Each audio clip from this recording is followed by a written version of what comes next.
اس programme کو پیش کرنے میں تعاون کیا ہے العظم ٹورز اینڈ ٹریولز۔ پیغام ٹی وی میں آپ سبھی کا استقبال ہے۔ دوستو، آپ دیکھ رہے ہیں اپنی نوعیت کا ایک منفرد پروگرام جس کا نام ہے آج کی بات۔ اس پروگرام میں نے ہمیشہ کوشش کی ہے کہ ان مسئلوں پر بات کروں جو لوگوں کے درمیان بحث کا موضوع بنے ہوئے ہیں۔ آج کل آپ نے دیکھا اور دیکھ رہے ہوں گے کہ حیدرآباد میں افطار پارٹی پر مباحثے جاری و ساری ہیں۔ یہ بحث ان دنوں سرکاری افطار پارٹی پر کی جا رہی ہے۔ افطار پارٹی کا نام سنتے ہی میرے آنکھوں کے آگے سجے سجائے دسترخوان کا منظر آ جاتا ہے، اور مجھے لگتا ہے کہ رمضان کا مقصد تقویٰ اور غریب کی بھوک پیاس محسوس کرنے کے بجائے تگڑی افطاری تک محدود ہو کر رہ گیا ہے۔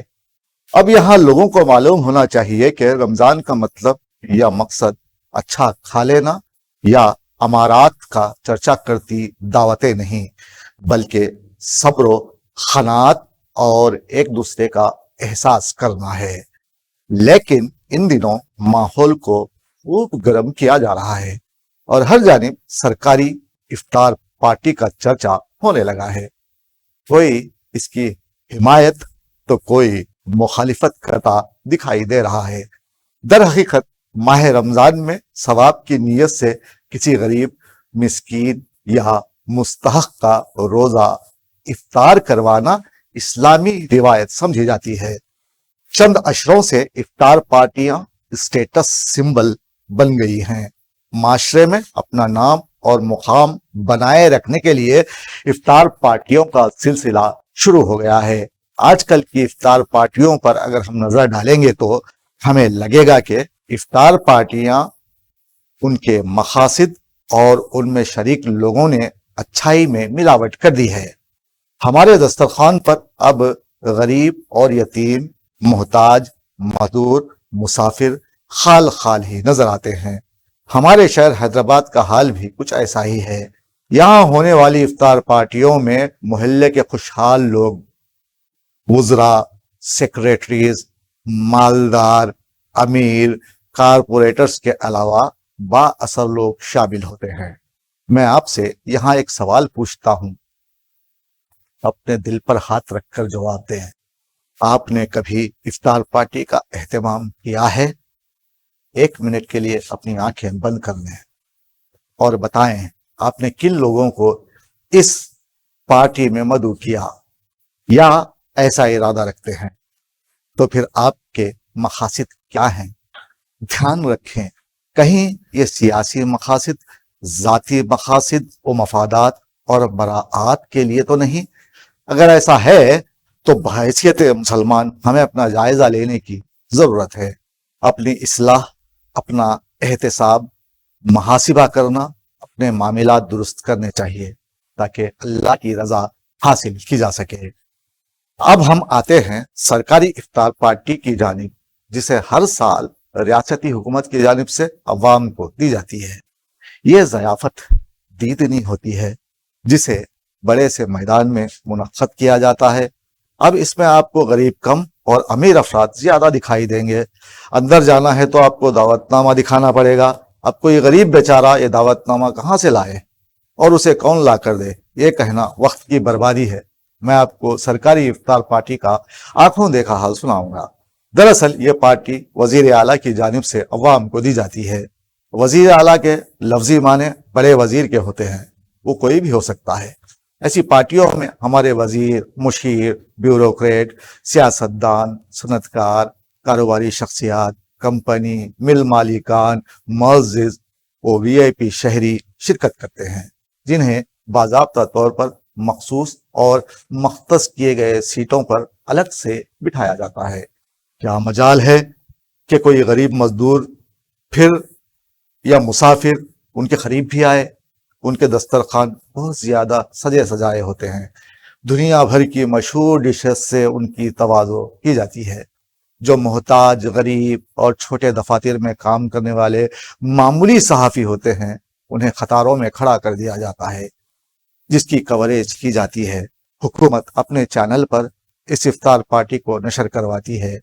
بڑے وزیر کو لوگ دعا دے رہے ہوتے ہیں، لیکن کئی دانشور یہیں کہیں دور کھڑے یہ شعر دوہرا رہے ہوتے ہیں کہ ہم کافروں نے شوق میں روزہ تو رکھ لیا، ہم کافروں نے شوق میں روزہ تو رکھ لیا، اب حوصلہ بڑھانے کو افطار بھی تو ہو۔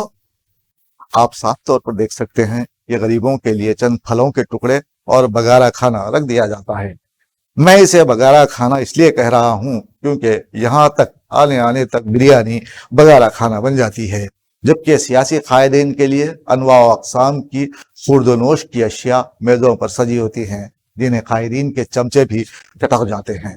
اس پارٹی میں سیاسی لیڈر مسلمانوں کے روایتی لباس میں مہمانوں کا استقبال کرتے ہیں، جہاں روزے دار اقلیت میں نظر آتے ہیں، جس کا اندازہ چہروں کی تازگی اور بشاشت سے کیا جا سکتا ہے۔ ایک اندازے کے مطابق اس سال ریاست تلنگانہ کی حکومت 29 سے 30 کروڑ روپے ماہ رمضان میں خرچ کرنے والی ہے، جس میں آدھی سے زیادہ حکومت کے خزانے سے نکلتے ہی کہیں غائب ہو گئی ہے۔ خواتین میں ساڑیوں کی تقسیم کے نام پر غریبوں سے بھدا مذاق کیا گیا، ناقابل استعمال ساڑیاں ان کے حوالے کی گئیں، درمیانے اخشاش کی چاندی ہی چاندی ہوئی، جس پر کانگریس پارٹی نے برہمی کا اظہار کرتے ہوئے احتجاج بلند کیا۔ اب اس افطار پارٹی پر بھی سیاست ہونے لگی ہے۔ کہتے ہیں احتجاج جاگتی قوم کی نشاندہی ہے۔ کبھی کبھی ریاست کے افق پر اچانک سیاسی انگارے پوری حدت و شدت سے دہکنا شروع ہو جاتے ہیں۔ کہتے ہیں اسی گرمی کے باعث ایک دوسرے کے خلاف الزامات اور تان و تشنی کی گولہ باری بھی جاری رہتی ہے۔ کانگریس TRS حکومت کی کارکردگی پر ہر روز سوالیہ نشان لگا رہی ہے۔ کانگریس قائدین، جن میں کانگریس پارٹی کے جوان سال قائد عرفان قادری بھی شامل ہیں، احتجاجی دھرنا منظم کرتے ہوئے حکومت سے مطالبہ کیا ہے کہ مسلمانوں کو افطار پارٹی کی نہیں بلکہ حقیقی معنوں میں روزگار کی ضرورت ہے۔ کروڑ روپوں کی لاگت سے افطار پارٹی دینے کے بجائے مسلمانوں کو روزگار سے مربوط کرنے کے لیے اقدامات کیے جانے چاہیے۔ کانگریس پارٹی کی یہ مانگ حق بجانب ہے تاکہ گلی محلوں میں چبوترے گرم کر رہے نوجوانوں کو روزگار سے جوڑا جا سکے۔ ایک افطار پارٹی کے انعقاد کو روکتے ہوئے روزگار کے بہت زیادہ مواقع پیدا نہیں کیے جا سکتے، یہ بات سچ ہے، لیکن شروعات تو کی جا سکتی ہے۔ میں یہاں آپ لوگوں کو اپنی ذاتی رائے یہی دوں گا کہ ہم مسلمانوں کو چاہیے کہ سیاستدانوں اور وزراء کی دی ہوئی افطار پارٹیوں میں شریک ہو کر احمق نہ بنیں، کیونکہ حکومت کی جانب سے دی جانے والی یہ پارٹیاں غریبوں اور یتیموں کے لیے نہیں بلکہ امیروں کی ضیافت ہوتی ہے۔ میری اس بات سے شاید سبھی متفق نہ ہوں، لیکن کانگریس پارٹی نے اس افطار پارٹی کا بیکاٹ کرنے کا جو مطالبہ کیا ہے، یہ بھی کانگریس کا سیاسی فائدے کے لیے کیے جانے والا احتجاج نہ ہو۔ میں یہ چاہتا ہوں سبھی کو اب افطار پارٹی کے حربے کو ناکام بنانے کے لیے ایک ہونا چاہیے اور اسے ایک طرح کا مرض تصور کرنا چاہیے، کیونکہ افطار پارٹیاں اسلام کے نام پر غیر اسلامی افعال کی آماج گاہ بن گئی ہیں۔ سیاست کو بے شک مذہب سے الگ نہیں کیا جا سکتا، لیکن سیاست کی خاطر مذہب کے تقدس کو پامال بھی نہیں کیا جا سکتا۔ اسی لیے کانگریس قائد عرفان نے عوام سے خواہش کی ہے کہ وہ سرکاری افطار پارٹی کا بیکاٹ کریں۔ میں آپ سے ایسی پارٹیوں سے دور رہنے کا مشورہ اس لیے دوں گا کہ یہاں میزبان خواہ کوئی ہو، حلال و حرام کا فرق ممکن نہیں ہے۔ ذبح شدہ جانور کے گوشت کے استعمال کی بھی شرط نہیں ہوتی ہے۔ کسی بھی حال میں، کسی بھی جگہ، کسی بھی موقع پر مال حرام سے شکم پوری کرنا منع ہے۔ تو سمجھ لیجئے رمضان کریم کے مبارک مہینے میں ایسا کرنا بھی بڑا گناہ ہے۔ اگر آپ میری بات سے مطمئن نہیں ہیں تو یہ شعر دہرائیے: یہ پارٹی اچھی ہے نہ وہ پارٹی اچھی ہے، یہ پارٹی اچھی ہے نہ وہ پارٹی اچھی ہے، لیڈر کو ضروری ہے ادھم کرتے رہیں گے۔ دوستو، ہماری یہ نیوز آپ کو کیسی لگی؟ اگر آپ کو پسند آئی ہے تو ہمارے چینل کو سبسکرائب ضرور کیجئے تاکہ ہماری حوصلہ افزائی ہو سکے۔ آپ دیکھ رہے تھے آج کی بات۔ مجھے دیجیے اجازت۔ آداب، شب بخیر۔ العظم ٹورس اینڈ ٹریولز، حکومت ہند سے رجسٹر شدہ حج و عمرہ کے مقدس سفر، تمام ایئر لائنز ڈومیسٹک و انٹرنیشنل ٹکٹس کے لیے رابطہ کریں۔ ہر پل آپ کے ساتھ اطمینان بخش سفر، مین پاور کنسلٹنسی تجربے کار عملے کے ساتھ کرتا ہے آپ کی بھرپور رہنمائی۔